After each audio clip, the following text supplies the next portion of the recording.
En el 2000, Terence McKenna ha reconocido un patrón en los 64 hexagramas de Lichín. Las 6 líneas y los 64 posibles combinaciones puede ser explicado como una proporción de cambio de cada hexagrama. Y al proyectarlo en un gráfico, cuando McKenna puso este gráfico sobre una línea de tiempo, encontró correlaciones intrigantes que coincidían perfectamente en los 4000 años de historia. El comienzo es cuando se creó Lichín en la dinastía Shang, el mismo periodo que cuando empezó la civilización en muchas partes del mundo.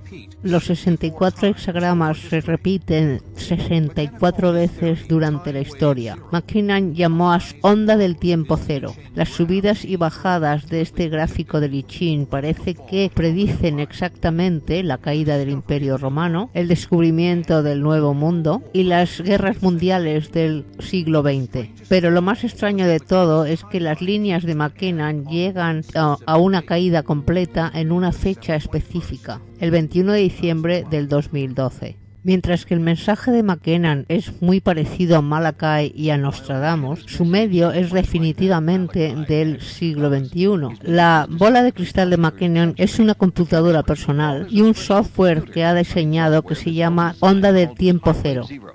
I believe that we have in fact discovered the structure of time itself. McKenna desarrolló la onda del tiempo cero en 1970 al estudiar el antiguo sistema del oráculo de predicción que se conoce como el I Ching. And out of that came a mathematical algorithm that obviously wanted to be a calendar. And when I looked at it as a calendar, I saw that it described the ebb and flow of change in history. Cuando McKenna puso la línea del tiempo sobre la historia, los picos y los valles, hizo un descubrimiento asombroso. Cuando caían los puntos de Lichín, también caían la suerte del planeta. Here, 1356, the Black Death, a third of the population of Europe, dies. And here, the culmination of the Italian Renaissance in 1492 with the discovery of the New World. Over here, the American and the French revolutions. Here's World War II, and here's us. Como su sistema de computadora nos está dando una visión exacta del pasado, McKenna confía que también lo hará para el futuro. So the predictions of the past give us confidence that what it's saying about the future will also turn out to be true. El 21 de diciembre del 2012, esta línea baja hasta el fondo y sigue hasta el infinito. Y McKenna dice que lo que pasará en este momento será lo más significativo en la historia de la humanidad. One of my guesses is that what we will discover in 2012 that will make this true is time travel. If technologies that could move through time were developed around that time, it would explain why the wave could no longer give a linear description of the unfolding of events, because the unfolding of events would go non-linear at that point. Hace cerca de 500 años Nostradamus predijo algo similar, cambios en el continuo del espacio-tiempo, que sucedería después y cerca del año 2000.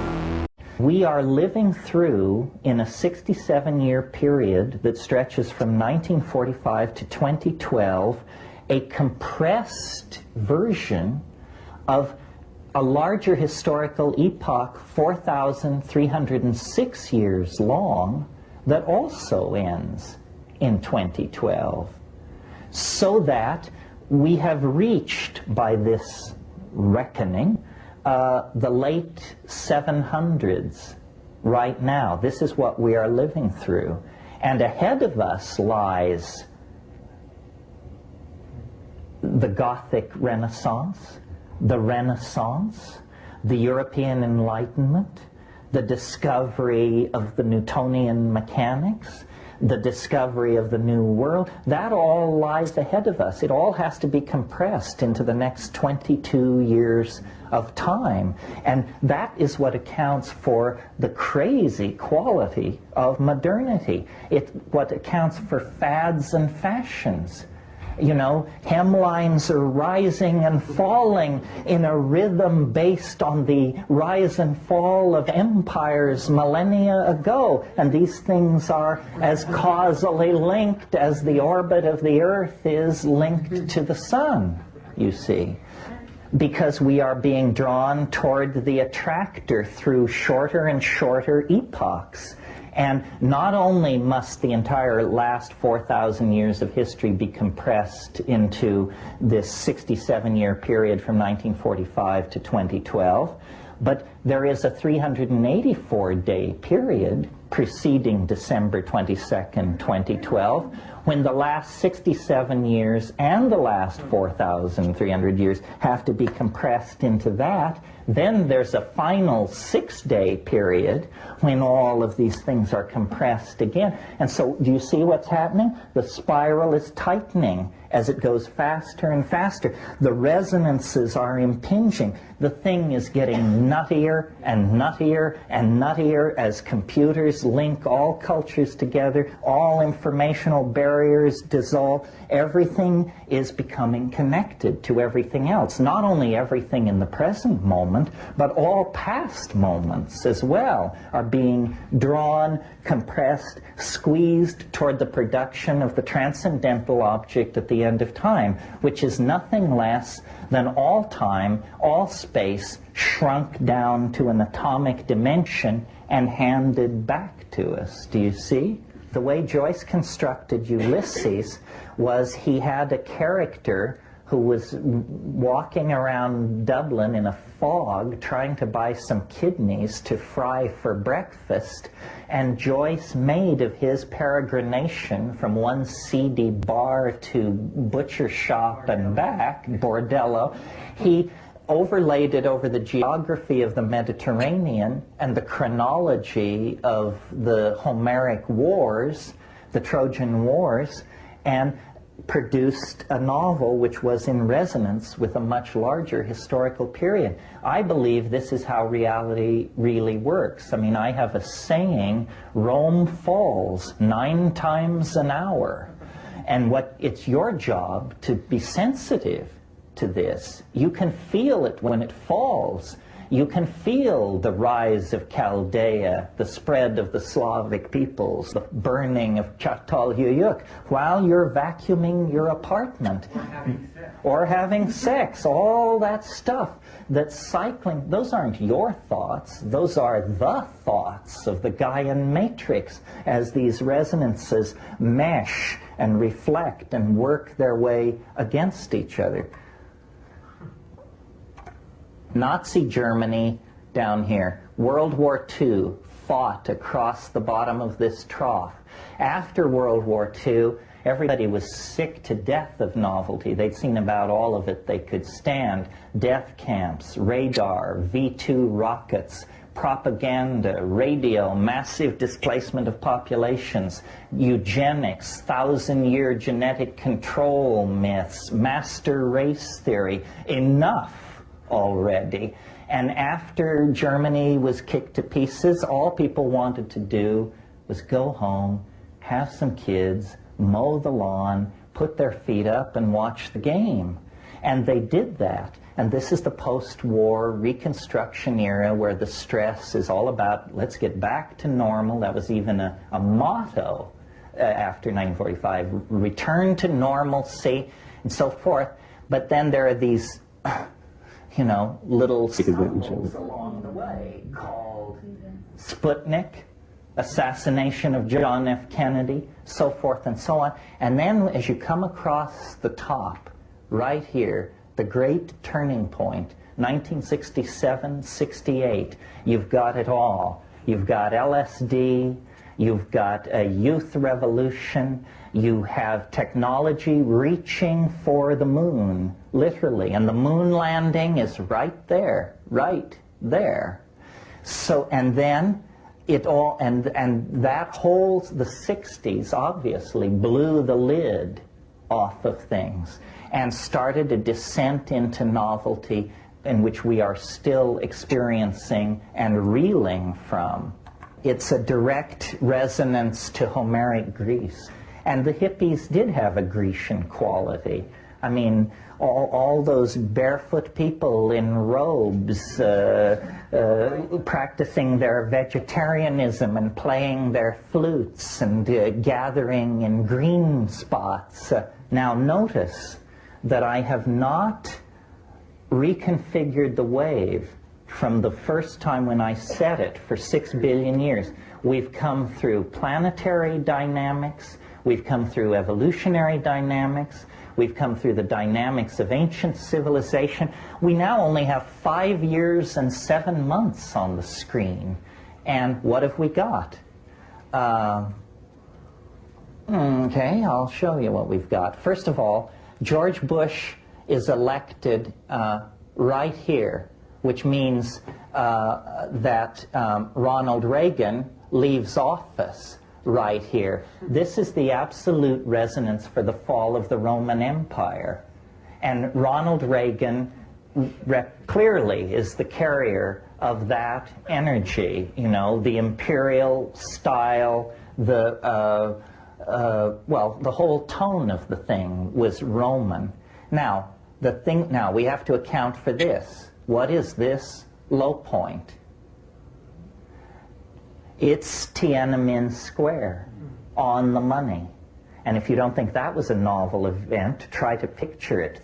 2 million people crowd into the capital city of the largest governmental entity on the planet and bring it to a screeching halt until it finds a solution, mass murder, the most traditional solution to these kinds of problems, and then the wave turns up. There's nothing novel about murdering large numbers of people. That is the traditional response to many situations. Okay, Tiananmen Square is there. The next thing we have to account for is right there. I believe that dangers await only those who do not react to life. Berlin Wall comes down right there, on the money, on the day, right there. Okay.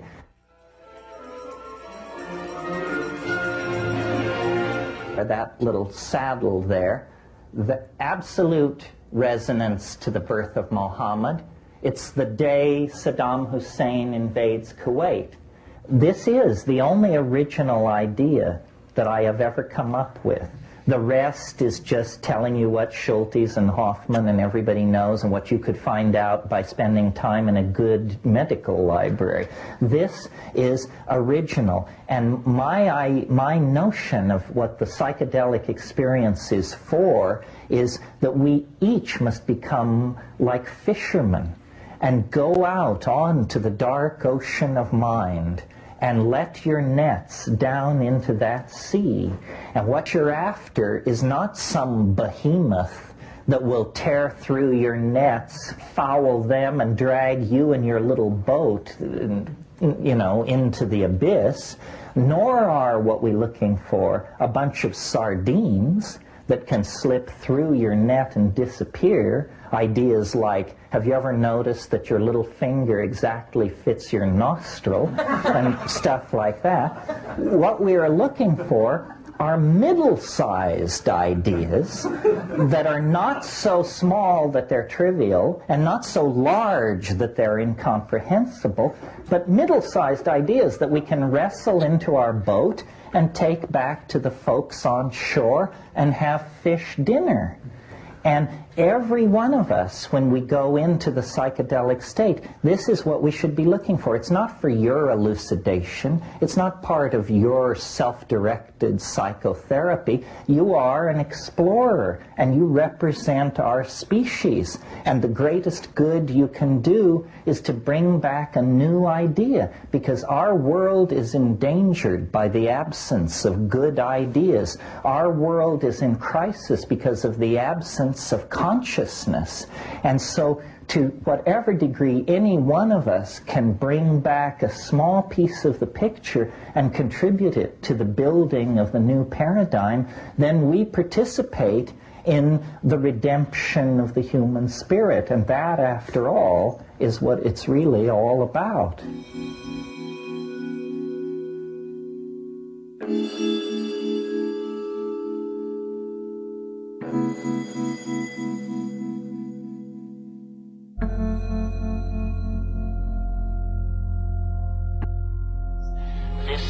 Acceleration of time or complexity shows no sign of slowing down.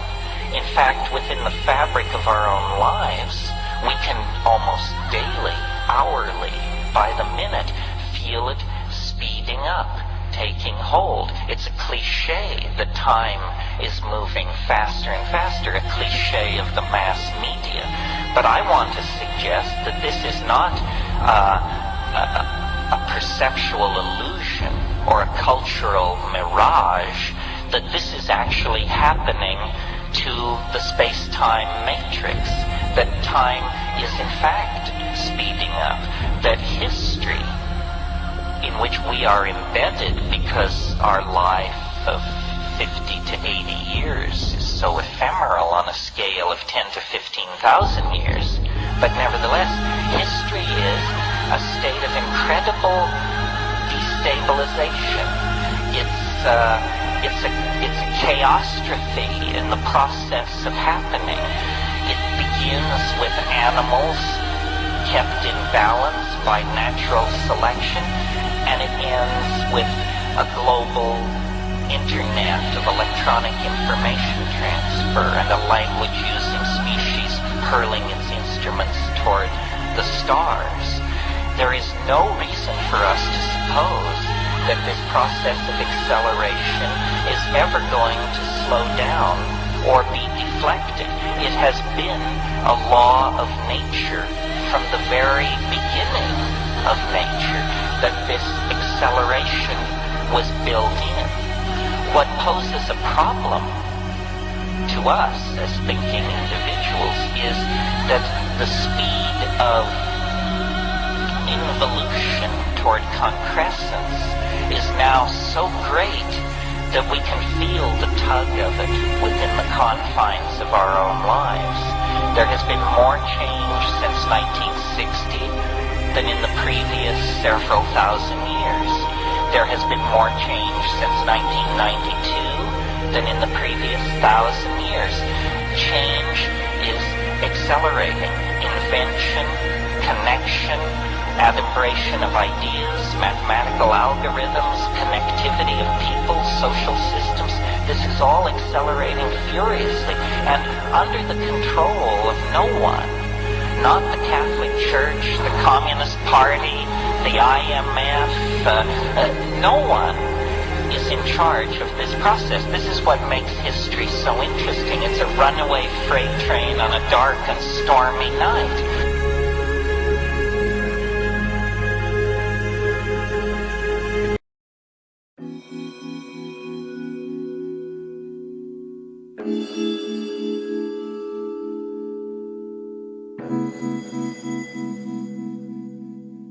The oversoul as saucer. There is building in global society an increasingly intense expectation of the intervention into human history by UFOs. It is very similar in tone to the build-up of messianic expectation in the Hellenistic world in the several centuries preceding the birth of Christ. The leaders of Roman society may have been caught off guard by the appearance of Christ, but they had no one to blame but themselves, since millions of people in the ancient world were expectantly awaiting some kind of Messiah.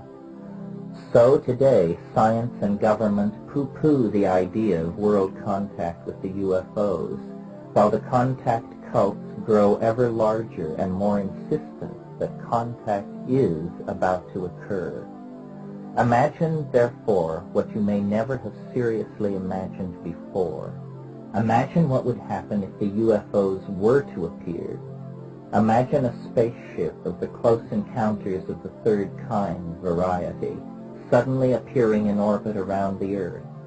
Television and mass media would carry its image to every man, woman, and child on the planet. Governments would be paralyzed. Science would be helpless to explain where it came from or how it got here. Millenarian hysteria would break out everywhere. The UFO would be hailed as savior and denounced as Antichrist. The end of the world would appear imminent, and all this would occur before the contact was more than a visual image. Then the UFO would begin its revelation. Vast displays of beneficent power can be expected. Perhaps it would mysteriously neutralize all weapons of mass destruction, or it might use some sort of ray to cure all terrestrial cancer. Whatever it does, one may be sure that its actions will be impressive. Its actions will convert millions to the UFO religion in a space of hours. Indeed, its actions will be specifically designed to overwhelm us with the reality of its power and presence. That will close the first stage of the revelation. The second stage will be the teachings. Telepathically imparted, the specifics of the teachings cannot be anticipated, but they will urge love, voluntary simplicity, concern for one another, renunciation of war, perhaps renunciation of the destructive application of science. Whatever the teachings, the UFO will promise immense reward to those who follow them and dire consequences for those who do not. And the teachings will be delivered in so poetically perfect a way, so rich in understanding and appealing nuances, that no one will doubt their origin in a being wise and good and immensely superior to ourselves. The delivery of the teachings will set the stage for the third and last and most shocking phase of the revelation, the departure. The saucer, promising vaguely to return, will simply disappear. The entire process could take less than a month. If this seems a short time, recall that the entire public career of Christ lasted only 3 years. Christ's career occurred in a world where information could move no faster than a horse's gallop. Yet 3 years in one small part of the world was all that was necessary to launch a world religion that was vital for 1,500 years. In a world of electronic communication, the impact of the saucer's arrival, miracles, teaching, and departure would be incalculable, even if it all occurred within a month. The saucer would leave in its wake a science utterly unable to provide any answers to the important questions concerning what had gone on. The vast majority of people would be fanatical converts to the teachings of the saucer, and any institution in opposition to those teachings could expect to be swept away almost overnight. The departure of the UFO would create a sense of abandonment, the agony of which could be expected to echo in the human psyche for centuries. The only panacea would be the religion of the saucer, the religion left behind. Science would be discredited and soon abandoned in favor of 1,000 or more years of exegesis of the Saucerian message. Is it not a familiar pattern in the light of our discussion of Christ in Rome? What will never be said in the wake of such an event, and so must be said now, while there is still time for all of the above could occur and yet still be deception. A benign deception, designed to save us from our advanced science and infantile ethics, but a deception nevertheless. The saucer, no matter how alien it appears, no matter how advanced its demonstrations of power, is not a vehicle from some other star system. It is the oversoul of humanity up to its oldest trick. If one knows this, one can live through the revelation and the destruction of our scientific world and yet evade the immense power of this most powerful of all transference phenomenon, and thereby maintain the integrity of one's own soul and spirit. Remember, I am not a debunker of flying saucers or a defender of science. I am a contactee, and this book is the painstakingly told story of my own involvement with the UFOs. I am one of those Vallée has pinpointed as being a carrier of ideas that pave the way for the scenario I have just described. Yet from it all I have learned that there is no religious revelation more satisfying than the hard-won fruits of simple understanding. And there is no liberation to compare with freeing oneself from the illusions and delusions of the age in which one lives. I reached these conclusions through my use and familiarity with psilocybin and other psychedelic drugs. They immerse their user in the world of the oversoul and make one privileged to at least a part of its mechanics of operation. They allow a private dialogue with the oversoul that is outside the context of the struggle between science and revelation, that leaves no choice between the alienation of the rationalist and the tired formulas of the fanatic believer. Psychedelic drugs hold out the possibility of healing the breach between science and morality at the level of the individual, thus freeing one to evolve independent of the chaos and transformation the UFOs may soon bring to humanity.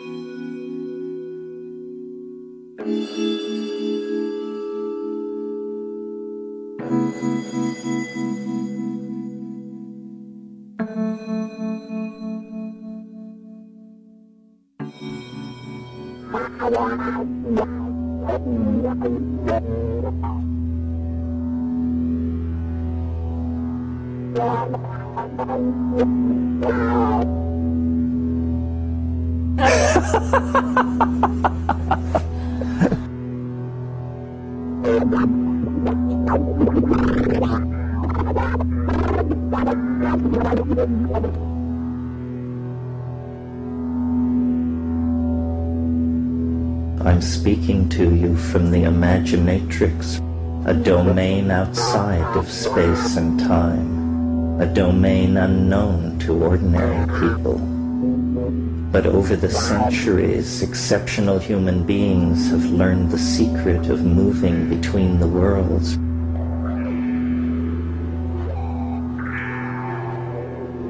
The Imaginatrix is the land of all dreams fulfilled. It's larger than you can imagine.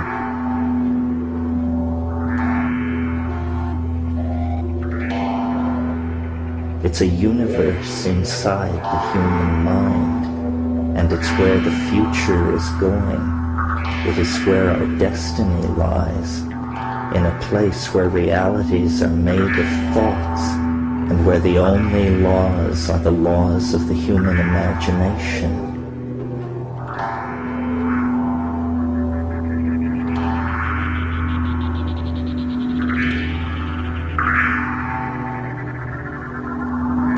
This is the place that shamans have known of for millennia.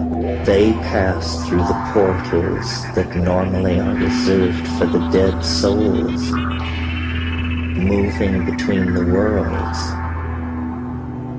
There's a technology and an understanding that you can barely imagine.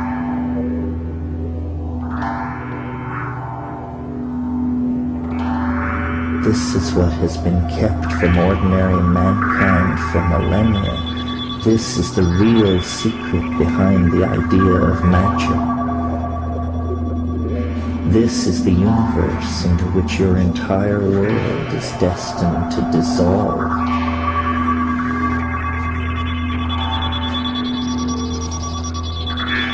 Iguanda Menfwa Kapaxi Pikiti. Ete chikitunga wakwapak definitike.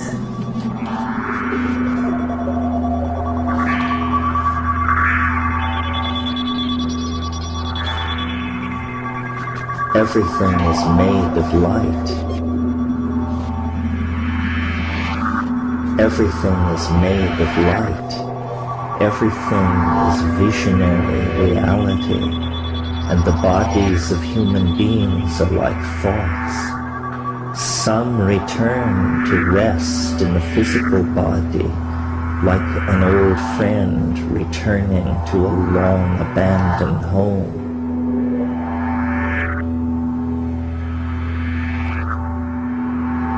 Ancient pleasures, pain, transcendence.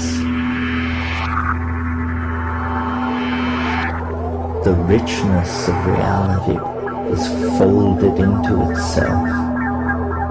Infinity in a grain of sand. Time out of time. Life before and after life. Astonishment. Astonishment is the proper response to reality.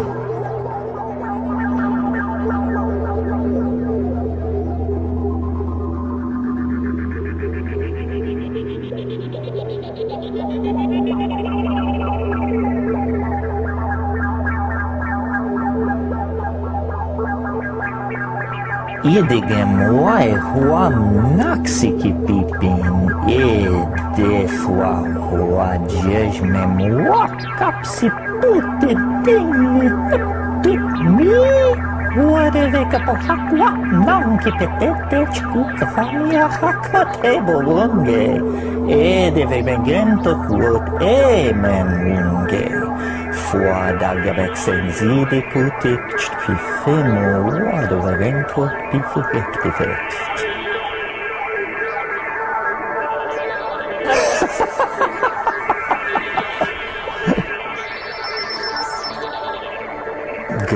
Good.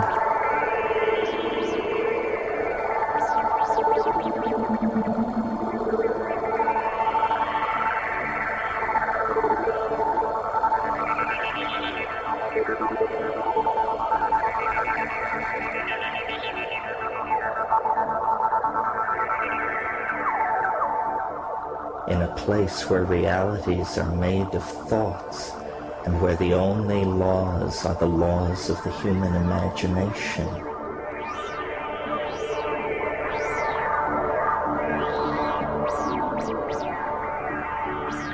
Moving out of the physical body, moving into the oceans of electric photons, into the worlds of idea, we become our dreams. We become our fantasies. We discover who we really are. We pursue the other through eros into transcendence. We leave the monkey body behind. We spread our wings.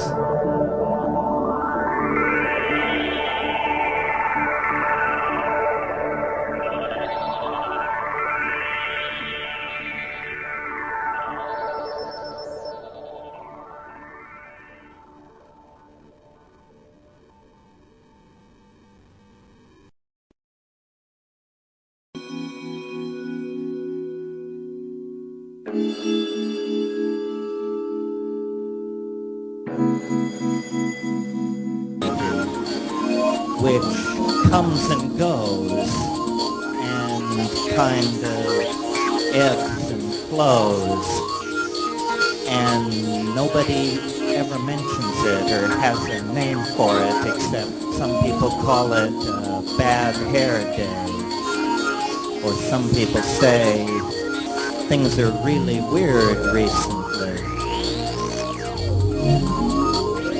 And I think we never notice it and we never talk about it because we're embedded in a culture that expects us to believe that all times are the same and that your bank account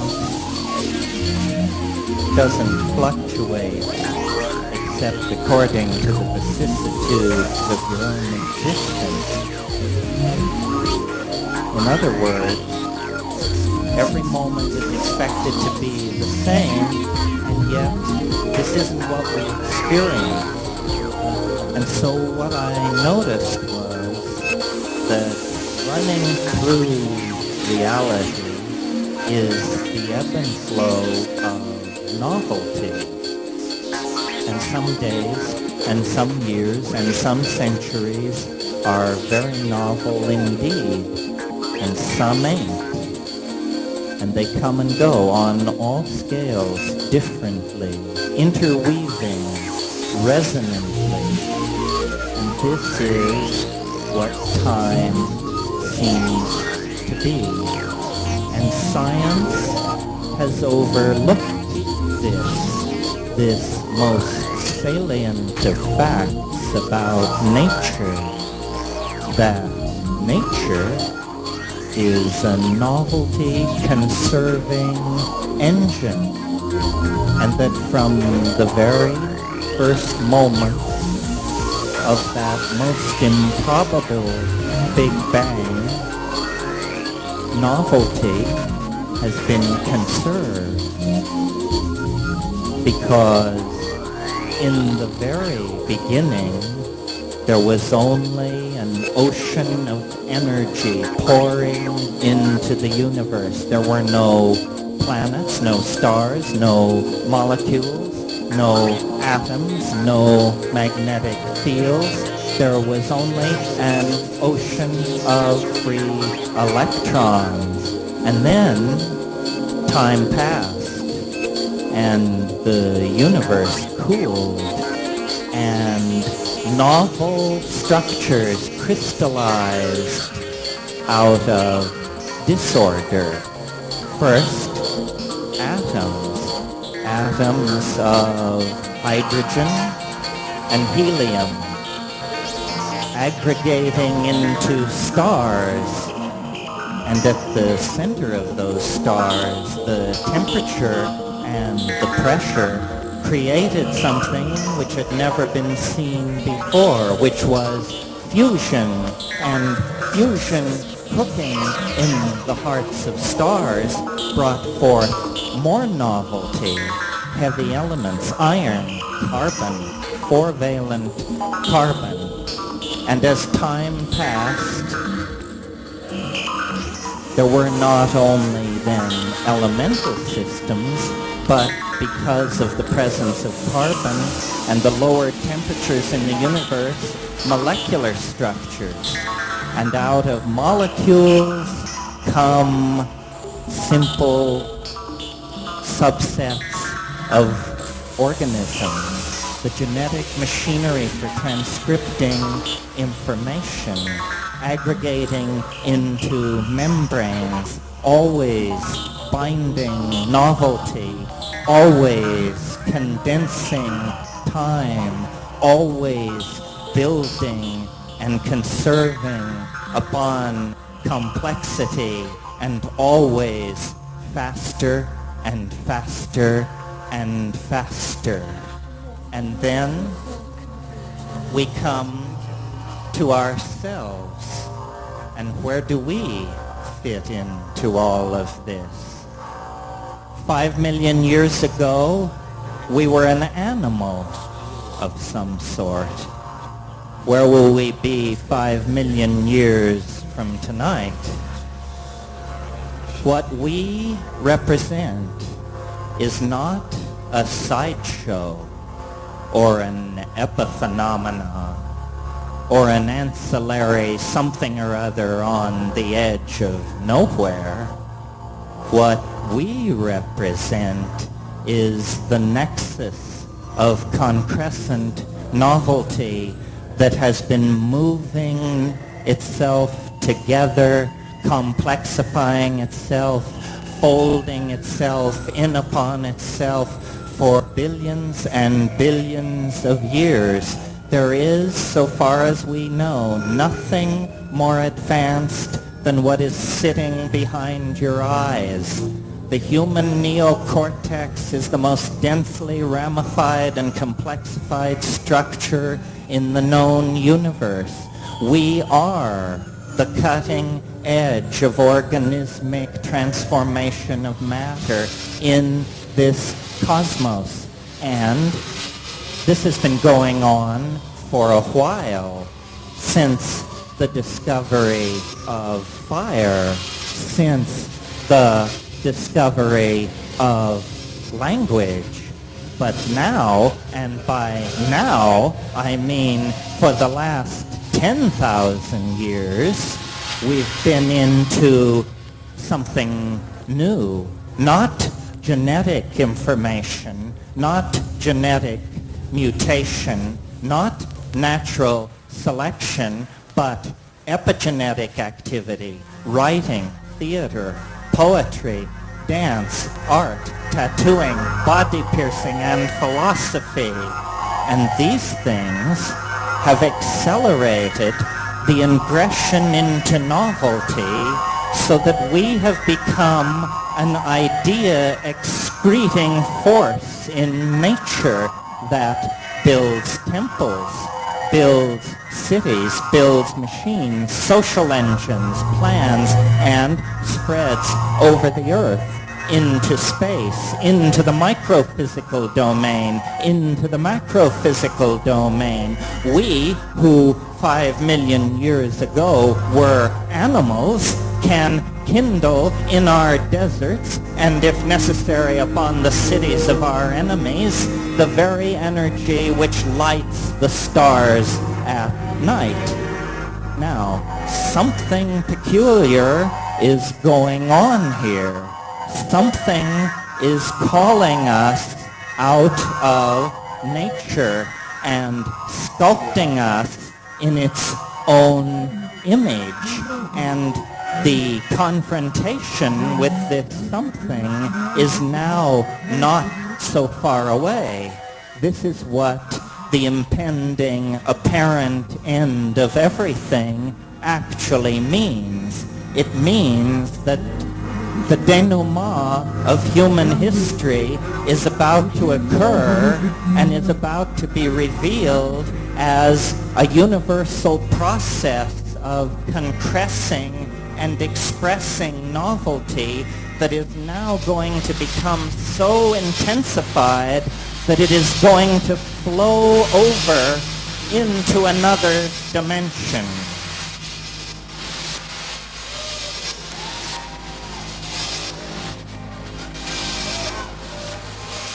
You can feel it. You can feel it in your own dreams.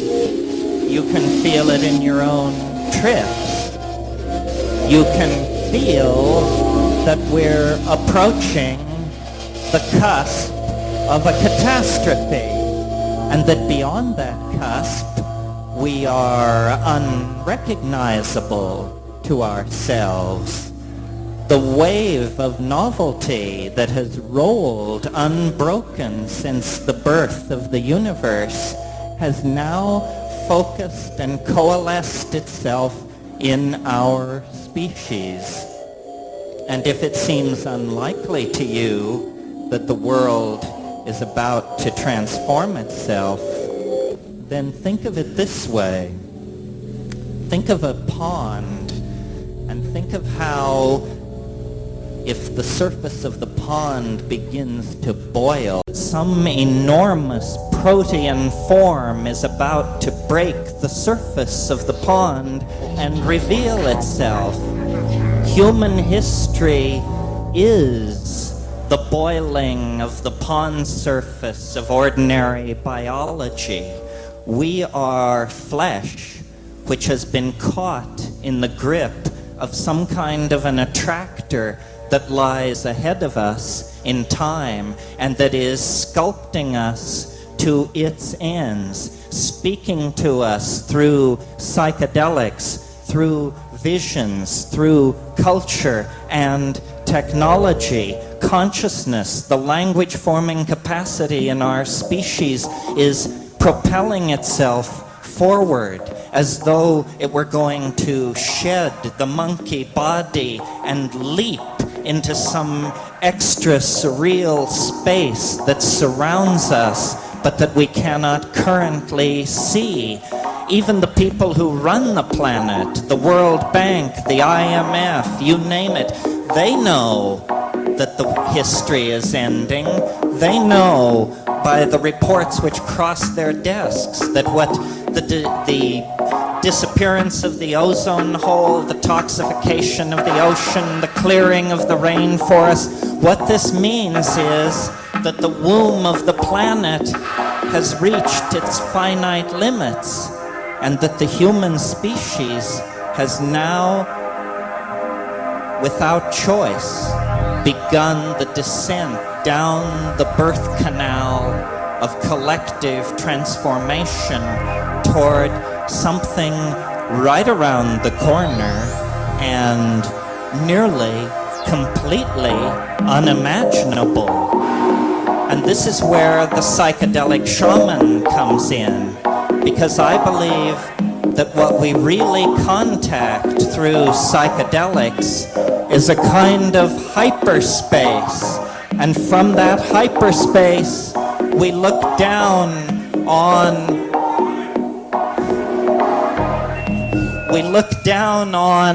both the past and the future, and we anticipate the end. And a shaman is someone who has seen the end, and therefore is a trickster, because you don't worry if you've seen the end. If you know how it comes out, you go back and you take your place in the play, and you let it all roll on without anxiety. This is what boundary dissolution means. It means nothing less than the anticipation of the end state of human history, a return to the archaic mode, a rediscovery of the orgiastic freedom of the African grasslands of 20,000 years ago, a techno-escape forward into a future that looks more like the past than the future, because materialism, consumerism, product fetishism, all of these things will be eliminated, and technology will become nanotechnology and disappear from our physical presence.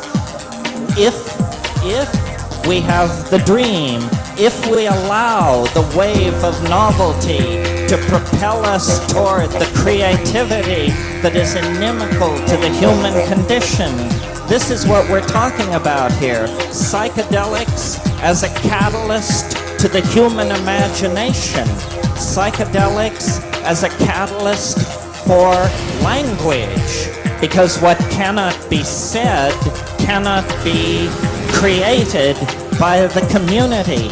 So what we need then is the forced evolution of language.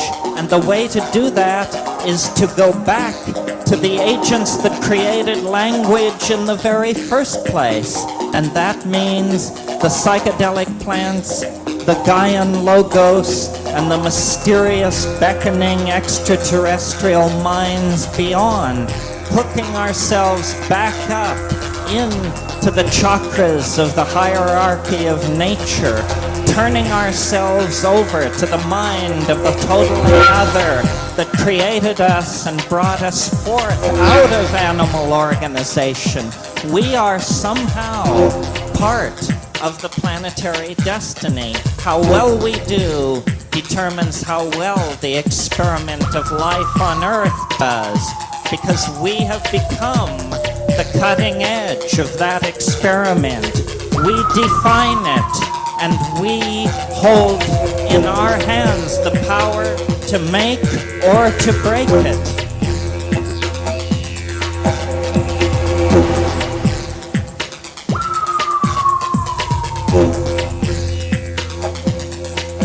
This is not a dress rehearsal for the apocalypse. This is not a pseudo-millennium. This is the real thing, folks. This is not a test.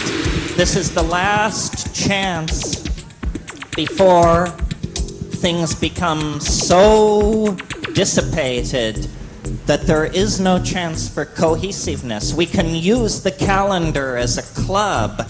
We can make the millennium an occasion for establishing an authentic human civilization, overcoming the dominator paradigm, dissolving boundaries through psychedelics, recreating a sexuality not based on monotheism, monogamy, and monotony.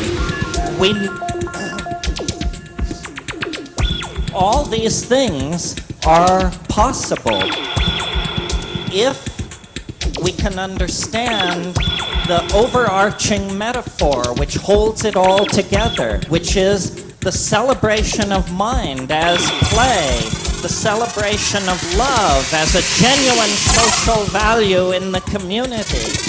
This is what they have suppressed so long. This is why they are so afraid of the psychedelics, because they understand that once you touch the inner core of your own and someone else's being, you can't be led into thing fetishism and consumerism.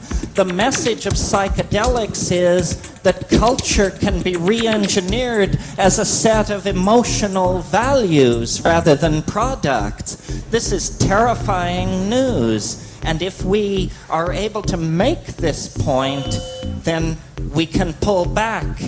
We can pull back and we can transcend. 9 times in the last million years, the ice has ground south from the poles, pushing human populations ahead of it. And those people didn't fuck up.